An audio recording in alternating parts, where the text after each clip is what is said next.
الإسلام ديني ومحمدا رسول الله. Ada maksiat hakun adami, ya, maksiat yang terjadi dari anggota-anggota tubuh pada soalan-soalan yang memang dilarang oleh Allah. Ya, lisan cakap yang baik, dia bercakap tak baik, dia mencela orang lain. Padahal Allah mengatakan, ya ayyuhalladzina amanu la yaskhar qaumin qaum. Hai orang-orang beriman, jangan saling mencela. Quran surah 49 ayat 11, ya. Dia mencela, dia bermaksiat.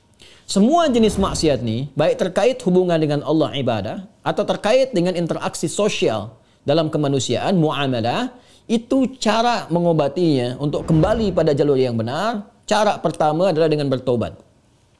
Quran surah keempat An-Nisa ayat 17. Quran surah keempat An-Nisa ayat 17.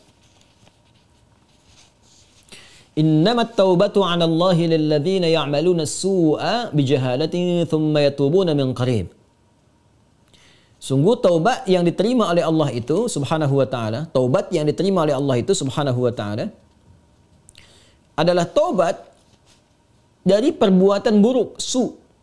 Ya, perbuatan buruk, su itu perbuatan yang menyalahi ketentuan Allah. Ya, diminta memandang yang baik, dia pandang yang tak baik. Diminta solat, dia tak solat. Itu perbuatan buruk.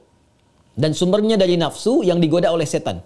Jadi perbuatan su itu sumbernya dari nafsu yang diprovokasi oleh setan, digoda oleh setan, dikuasai oleh setan. Itu ada di Quran surah ke-12 Yusuf ayat 53. Wa ma ubarri'un nafsi innan nafsa la'ammaratun bis-su illa ma rahima rabbi. Kita tak mampu menganggap diri kita suci karena ada nafsu yang masih diprovokasi, digoda oleh setan. Orang yang mengikuti godaan-godaan setan itu, was-was setan itu, maka nanti jiwanya akan mengikuti perintah setan, mengajak pada keburukan. Itu yang disebut dengan ammarah bisu namanya. Ya, mata melihat yang buruk, su. Lisan cakap yang buruk, su. Telinga dengar yang buruk, su. Jamak dari su, sayyiat namanya. Bila banyak dikerjakan, sayyiat. Allah itu punya sifat Rahman, punya sifat Rahim, yang tidak menginginkan hambanya pulang membawa maksiat. Kamu ini lahir bersih, bersih keadaannya, tampilannya bersih, tak ada dosa, tak ada keburukan, tak ada kotoran. Kenapa pulang kepada Allah jadi kotor? Kerana itu Allah tak berkehendak. Allah tidak berkehendak bila ada hamba satu pun pulang kepada Allah dalam keadaan maksiat, dalam keadaan kotor. Maka sepanjang dia hidup diberikan kesempatan untuk taubat. Taubat ini nanti yang berpeluang membersihkan kembali kotoran-kotoran dosa dan menyucikan jiwa-jiwa yang penuh dengan dosa-dosa. Ini taubat namanya. Nah, taubat itu nanti ada 3 turunan hukumnya. Ada 3. 1, mengakui kesalahan. Salah ini. Jadi kalau kita sadar, ya pernah salah, itu sudah sepertiga taubat. Dan itu mahal sekali. Hidayah Allah mahal sekali. Itu yang tak dipunyai oleh syaitan. Syaitan itu tak punya itu. Ya, karena sifat sombong, dia tahu Allah itu penerima taubat, tapi tak mahu taubat. Ketika diminta oleh Allah itu untuk taubat, diberikan isyarat tu, dikonfirmasi, ditanya, "Ma mana'aka alla tasjud?" Ya, "Ma mana'aka alla tasjuda idz amartuk?" Kenapa kau tak mau sujud ketika aku perintahkan? Itu kan isyarat taubat. Ya, Quran surah ke-7 ayat 12. Ya, tapi dia tak mau taubat. Ya, tak mau taubat. Dia menjawab, "Ana khairum minhu, khalaqtani min narin wa khalaqtahu min tin." Aku lebih hebat. Nah, itu bahaya. Kesombongan itu bisa menutup seseorang untuk bertaubat kepada Allah. Itu bahaya sekali. Karena itu Allah mengharamkan kesombongan. Ya, karena sayangnya kepada hamba diharamkan kesombongan supaya masih berpeluang untuk taubat. Itu bezanya atau bedanya syaitan dengan manusia. Ingat ya?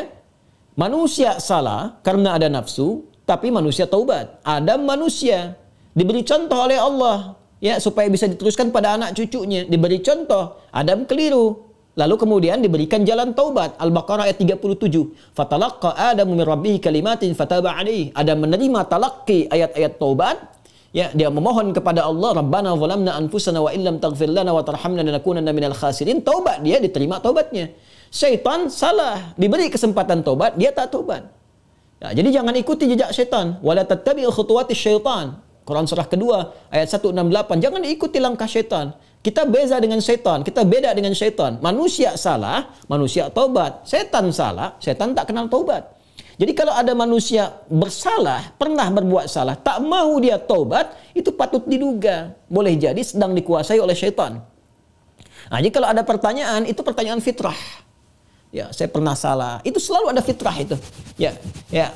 Dua anak Adam yang pernah salah satunya bermaksiat itu dan berkehendak untuk membunuh membunuh anak Adam salah satunya. Ada kisah dua anak Adam itu di surah Al-Maidah, ya, ayat 27 itu, ya, sampai dengan 30, ya.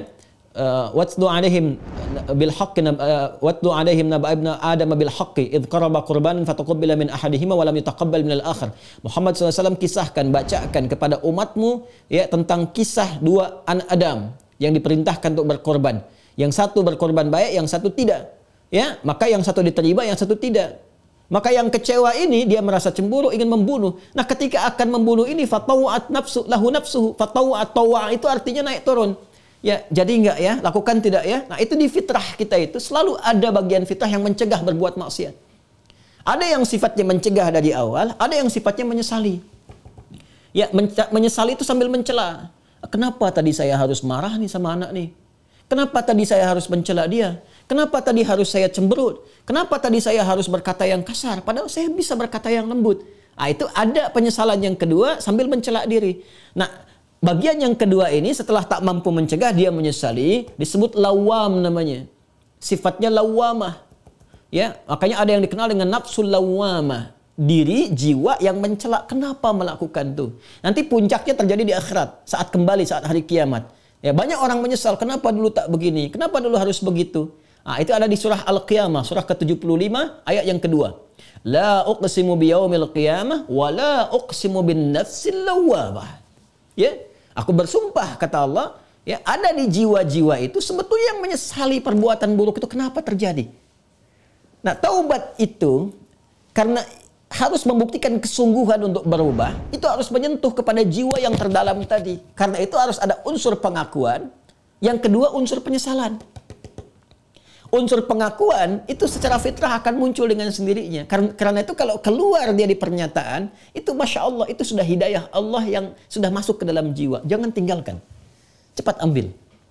Ya, siapapun pelaku maksiat akan ada bersitan, sekelebat dalam jiwanya itu berpikir, apa aku harus selalu begini gitu? Ya, mungkinkah aku berubah? Nah, kalau ada hal semacam itu sudah hidayah. Ya, kalau ada orang banyak berbuat maksiat pun kita sekelilingnya itu kita mendoakan, malam-malam kita sujud minta pada Allah supaya diberikan hidayah. Jangan-jangan dia itu ditempatkan jadi tetangga kerabat kita, berkehidupan dengan kita supaya memang kita bisa mendoakan dia. Ya, bukan mengutukinya, mencelaknya, tidak. Mungkin supaya dengan adanya kita ini dia bisa melihat jadi wasilah hidayah dari Allah Subhanahu wa taala. Jadi pertanyaan semacam ini itu sudah sepertiga bagian dari karunia Allah. Selanjutnya apa? Sesali. Sesali itu. Jadi mengakui. Nah, ini sudah disampaikan. Kedua, menyesali. Menyesali itu sudah bagian perwujudan, ya, supaya kita bisa mengendalikan nafsul lawamah tadi, supaya tidak dibawa ke akhirat. Ya, jadi dengan menyesali itu nanti digugurkan oleh Allah hal-hal terkaitnya sehingga lapang hati kita. Ciri orang taubat itu, ya, kalau dia sudah bertobat mendekat kepada Allah, yang pertama diberikan oleh Allah kelapangan hatinya, ada ketenangan. Ya, yang tidak bisa dirasakan, ya, dengan bandingan-bandingan materi. Tidak sama dengan ketika diberi materi dunia, dikasih uang, ya, senang, bahagia, lapang, dikasih kereta, bahasa Malaysia kereta, mobil, ya, atau fasilitas lain, senang, lapang. Taubat itu punya ciri sendiri, tak sama dengan kebahagiaan itu. Ya, dia ada menghunjam ke kedalaman hati itu, ada ketenangan, ya, ada kelapangan. Jadi begitu kita sujud, ya kan? Kemudian kita minta ampun, mengakui, menyesali, air mata keluar, nah, getaran itu yang menggerakkan jiwa, nah itu sudah menyentuh kepada hati. Ya. Jadi ulama dahulu mengajarkan taubat itu sampai hatinya tersentuh. Ya, bukan taubat yang di lisan saja, saya taubat ya Allah, taubat ya Allah. Ya, taubat itu mesti mampu melapangkan hati, jiwanya mesti tersentuh. Keadaan hati yang lapang, yang tersentuh, sehingga menjadikan cawan hatinya terbuka, siap menerima perubahan, itu disebut nasuha namanya. Nasuha. Ya, karena itu pernah dengar nasihat. Saya mau minta nasihat dari Ustadz. Nasihat. Nasihat itu dari kata nasoha. Sesuatu yang melapangkan. Karena kalau kita dengar nasihat, hati kita lebih lapang. Anda punya masalah, konsultasi. Diberikan jawaban, hati lapang. Itu nasihat namanya.